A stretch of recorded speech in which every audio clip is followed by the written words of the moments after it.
besar kalau tidak digunakan di jalan Allah tidak akan dihitung, dan itu hanya akan menjadi beban sahaja. Maka suatu kenikmatan jika Allah masih memberikan kita kesehatan, dan yang paling penting kita manfaatkan kesehatan itu untuk berubudiyah kepada Allah. Salawat dan salam kepada Nabi besar Muhammad sallallahu alaihi wasallam. Allahumma sholli ala sayyidina Muhammad wa ala ali sayyidina Muhammad. Yang kami hormati pengurus Masjid Iman yang hadir pada sore yang berbahagia ini, kemudian bapak-bapak dan ibu-ibu AMNO yang masih hadir dan masih bertahan untuk mendengarkan, duduk di majelis-majelis ilmu. Dan yang aku sayangi para anak AMNO, santriwan dan santriwati yang hadir pada pagi hari ini. Bapak Ibu jamaah yang menghormati, kita masih berada di akhir-akhir bulan Rajab. Meskipun mungkin sudah kita laksanakan memperingati peristiwa Isra Mi'raj, dan tentu kita semua sudah paham dan sudah memahami benar begitu pentingnya peristiwa Isra Mi'raj dalam agama kita.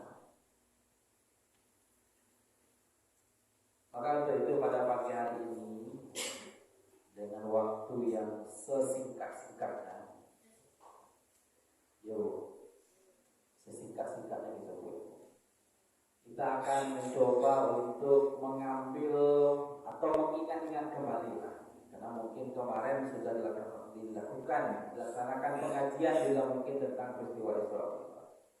Tapi kan kecil orang awak kan pasal jalan deh, ditampung, lancar kaji deh, iya Pak? Iya kan? Kita ambil dari salah satu kitab atau buku yang sangat terkenal yang membicarakan tentang peristiwa Isra Mi'raj. Nama kitabnya itu Mi'raj,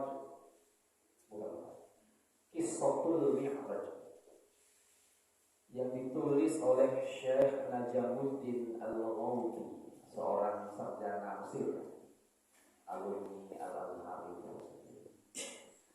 Kemudian buku ini juga dikomentari oleh Ad-Dardil.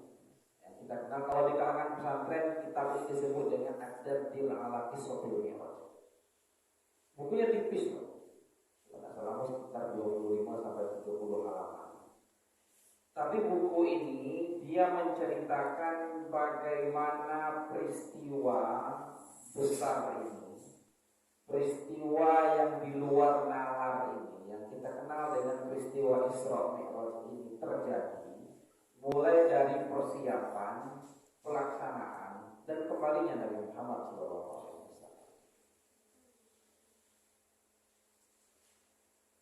Bapak Ibu yang hormati, seperti yang semua kita sudah memahami bahwa peristiwa Isra Mi'raj ini adalah peristiwa yang sangat dahsyat, peristiwa yang dalam tanda kutip mustahil terjadi pada masa itu dan pada masa sekarang.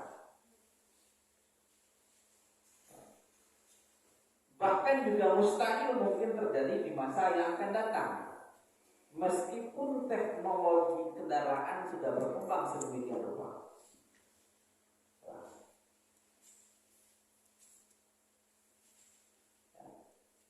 Bagaimana itu Bapak Ibu?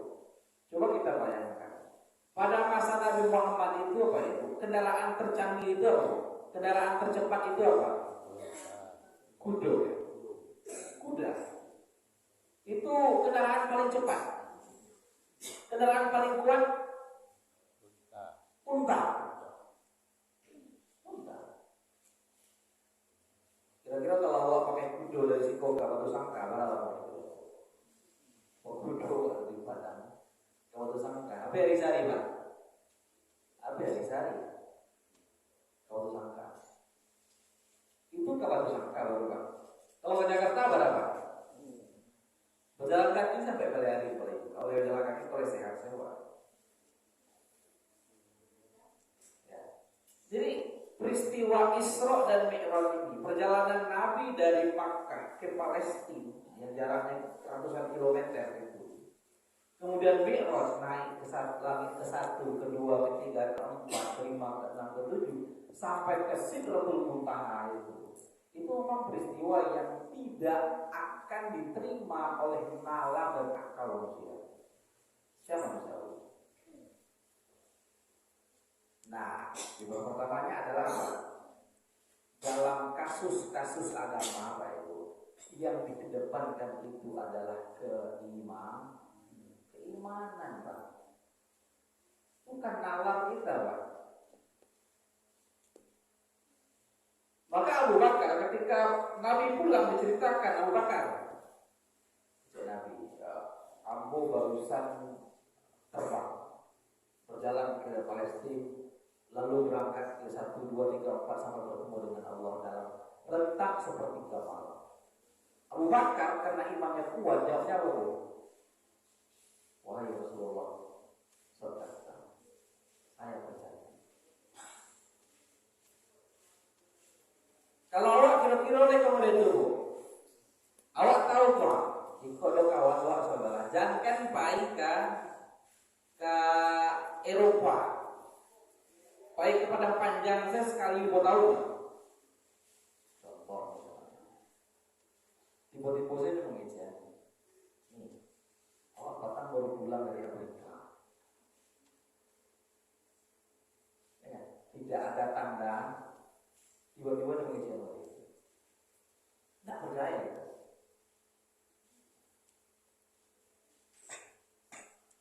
Soal keimanan, soal agama ini. Pak kok sholat awak, sholat zuhur itu 4 rakaat, sholat asar itu 4 rakaat, sholat maghrib itu 3 rakaat, sholat isya itu 4 rakaat, sholat subuh itu 2 rakaat. Itu tidak usah dilogikakan. Karena itu tidak sampai ke awal. Karena kita inilah lemah. Profesor-profesornya seseorang dalam bidang agama sekalipun tidak akan mampu mencapai. Karena kalau lemah. Ya contoh sederhananya memang kalau Allah sedang lalu bisa ngapain ya?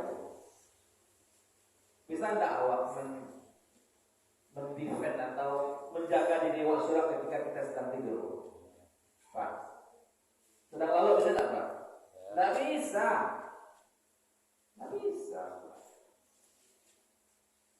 Jamu dan nampak juga, Pak. Jadi kalau lewat waktunya nanti bantu ibu di belakang keren-keren. Itu yang pertama.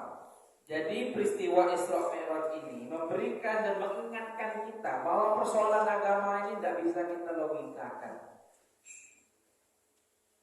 Tidak bisa. Waktu puasa Ramadan itu 30 hari atau sebulan bukan? Nah ada jawabannya, Pak. Oh beritanya kayak gitu. Tapi ada memang sisi-sisi lain masalah khilafiyah yang bisa kita kalau bahasa sekarang itu yang bisa dicocok-cocok logika. Cocok logika. Ya, itu yang pertama. Yang kedua, dalam peristiwa Isra, perjalanan antara kota Makkah dan kota Palestina, Nabi Muhammad SAW itu disuguhkan atau diperlihatkan dengan beberapa video seperti itu, highlight, semacam video singkat yang menggambarkan bagaimana bentuk umat Nabi Muhammad nantinya. Setelah Nabi Muhammad berjalan, berhenti di pertama itu di kebun kurma, kemudian berhenti lagi di bukit Tursina, sholat 2 rakaat. Kemudian Nabi disuguhkan video pertama yang menunjukkan, yang menggambarkan sekelompok orang yang sedang menanam sekaligus panen. Bayangkan, sedang menanam sekaligus panen. Baru ditanam sudah panen. Lalu Nabi bertanya, nanti dikawal oleh malaikat Jibril, ini apa gerangan? Kok bisa orang yang baru menanam langsung panen? Lihat orang itu di dunia kalau itu ibaratnya kalau dia ngomong kali baru sehari, untungnya lo dapat untung 10 tahun. Ada nggak itu? Ada.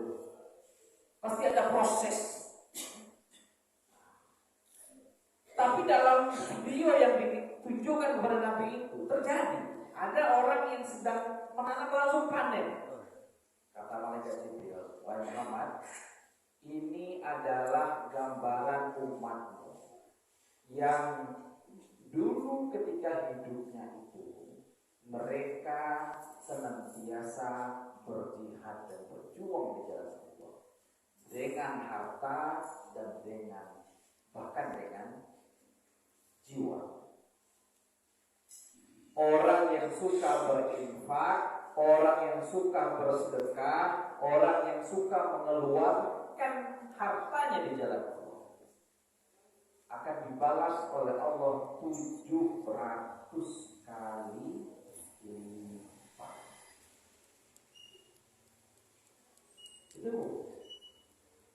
Itu video yang pertama kali ditujukan pada Nabi Muhammad.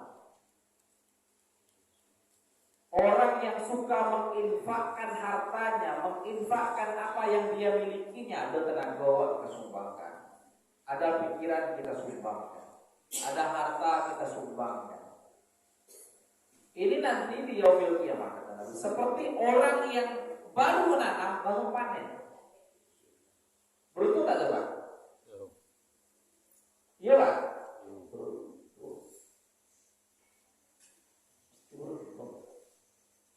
Ada tak di dunia yang boleh itu? Tidak ada.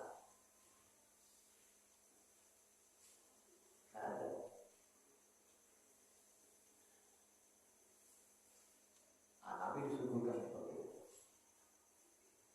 Jadi kalau ada himbauan apa itu, ya Bapak kita semua, kita akan melaksanakan goro di masjid misalnya. Satu Pak, itu kan menyumbang tenaga kita untuk membersihkan rumah Allah. Jadi tidak harus tidak punya harta, tidak punya uang, tidak harus uang, tidak harus harta. Ada yang lain, ada tenaga kita miliki, kita sumbangkan.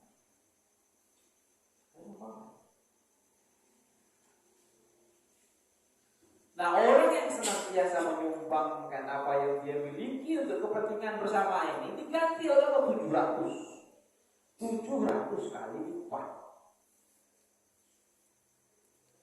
Percaya tidak percaya? Coba lagi dulu. Lemah ibu coba dulu.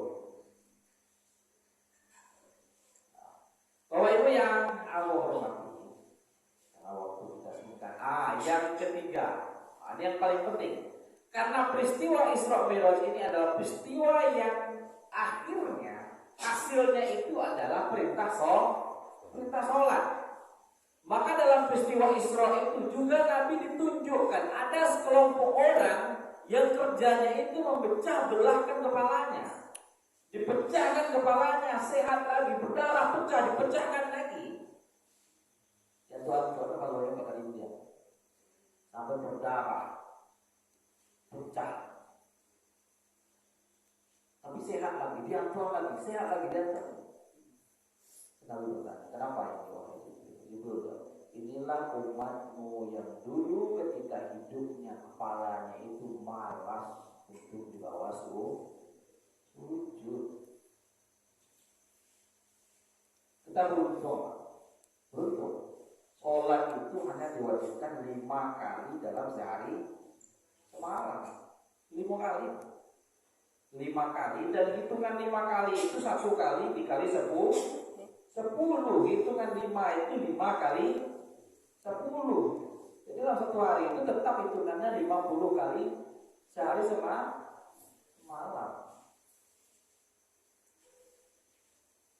Jadi kita mesti bersyukur. Bayangkan dulu, sholat 50 kali dari semalam. Saya tahu Pak, 50 kali dari semalam. 50 kali dari semalam saya tengok mana? Kok 50 kali? Masih banyak kita yang malas sujud dulu. Tidak mau kita, tidak apa alasannya. Malas sujud. Nah, orang yang malas sujud ini, kata dalam video yang ditunjukkan itu, nanti dia akan dipecahkan kepalanya sendiri. Dia yang memecahkannya sendiri. Tidak. Ya, Anda semuanya satria. Nah, malah sholat lagi ya. Dipecahkan kepala kita ini, ya. Kalau itu yang aku hormati.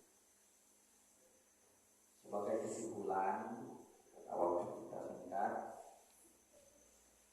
bahwa peristiwa Isra Mi'raj ini adalah peristiwa yang maha dahsyat, peristiwa yang seharusnya membuat diri kita semakin kuat dalam komitmen keimanan kita, begitu juga semakin kuat dalam komitmen ubudiyah kita kepada Allah. Jadi peringatan Isra Mi'raj itu jangan sampai hanya menjadi kegiatan-kegiatan tahunan saja, kegiatan-kegiatan seremonial saja, tetapi lebih dari itu, hendaknya ada perubahan. Sholat kita kalau memang Assalamualaikum mungkin aja bolong-bolong, mudah-mudahan dengan diingatkan oleh para guru-guru kita, kedepannya sholat kita itu tidak hanya lagi sholat wajib yang kita lakukan, tapi juga banyak sholat-sholat sunnah yang lain kita lakukan. Mungkin hanya itu yang dapat aku sampaikan, Bapak Ibu. Terlebih dan terkurang saya mohon maaf. Yang benar semuanya datang dari Allah yang Maha